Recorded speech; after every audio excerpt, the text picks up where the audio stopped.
Go. So Myra asked me to explain how to bake Sourdough.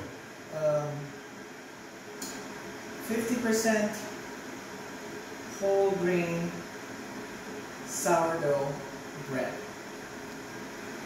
with seeds. So pretty much the recipe I'm going to show you now can be used for other sourdough breads. The logic and the principles are the same. But since this is a whole grain bread, we are doing some extra steps. So the day before you bake, you start preparing your bread. Every bread starts with what we call a starter. In Portuguese, I think it's levedura natural. Starter is nothing but water and flour mixed together and fermented to a point where it has proofing capabilities like yeast, but there's no yeast. It just captures the bacteria in the air and transforms into proofing agent, just like yeast. So this starter here I received from a friend who received from another friend. I have no idea how old it is. It could be 10, it could be 20, it could be 1 year old, it could be 100.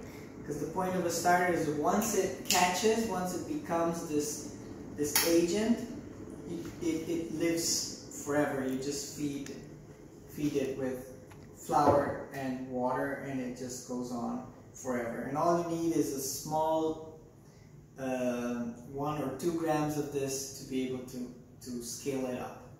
So a starter is kept in the fridge for people like me that don't bake a lot. If you bake a lot, you don't have to have it in the fridge. Just keep it on the shelf and feed it every day. If you keep it in the fridge, you just need to feed it once a week.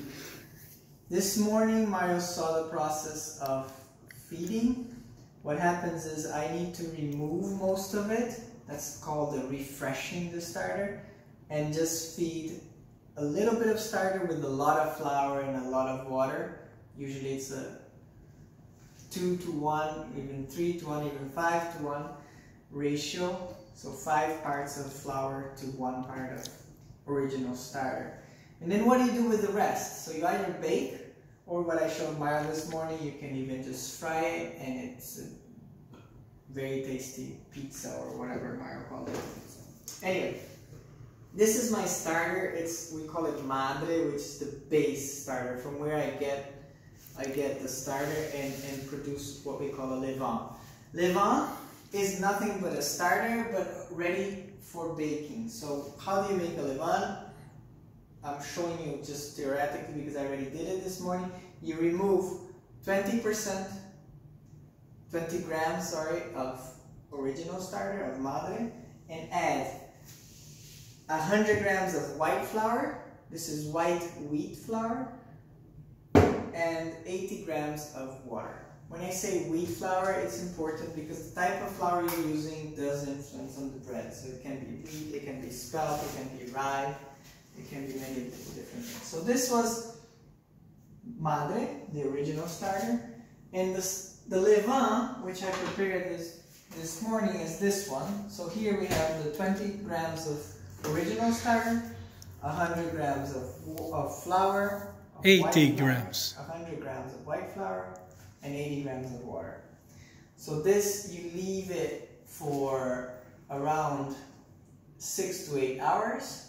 To grow. It will double and sometimes even triple the size, and you shouldn't leave it for more than that. Since I already left it for 8 hours, I put it in the fridge not to lose its active point.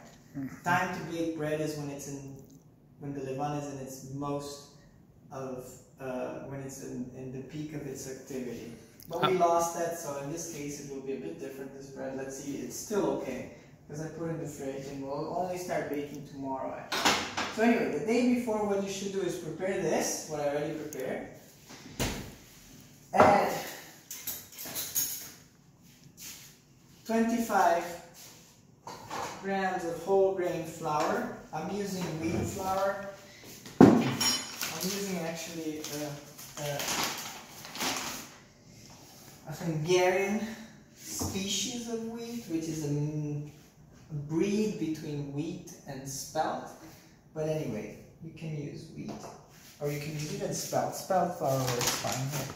So we're just adding 25 grams of whole grain flour and 50 grams of boiling water. I just boiled it and I'm adding 50 grams of water.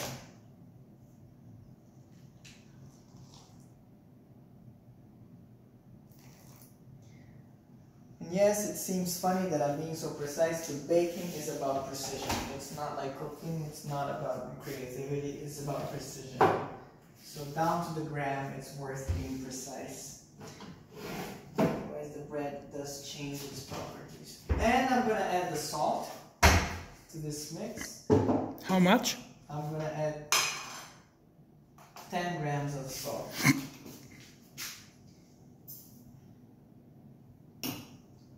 You can add from 10 to 13, it's okay.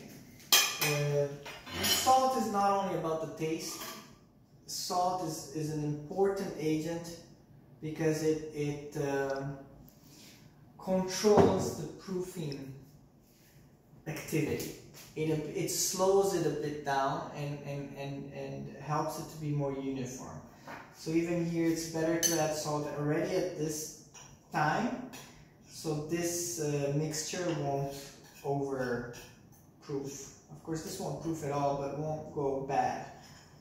Will be still okay in the morning.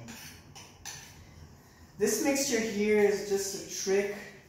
You don't have to do it, but it's a trick to keep the bread softer for longer.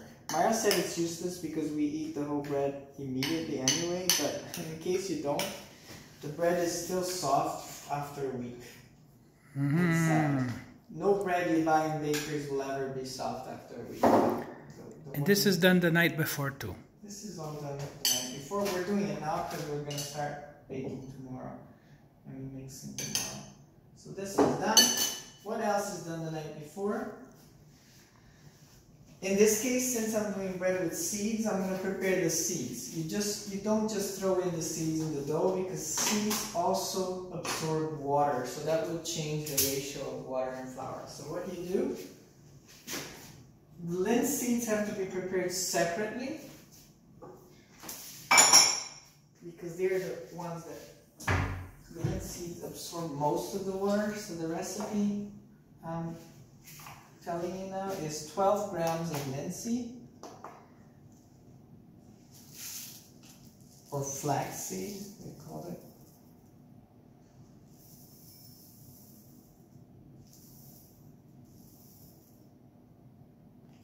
With 12 grams of boiling water again. The water will be absorbed completely by morning.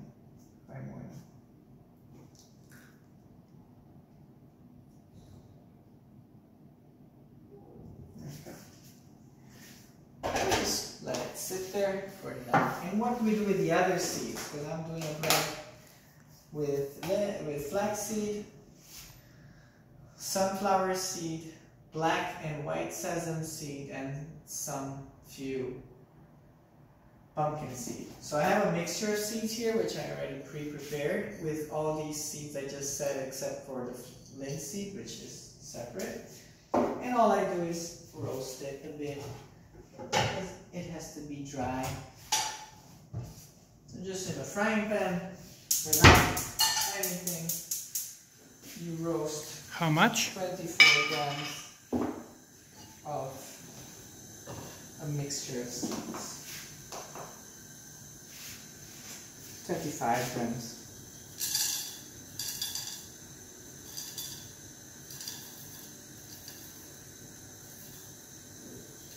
At the end, we're going to get a loaf of around 500 grams. It's around half a kilo loaf of bread. This is what we're preparing now.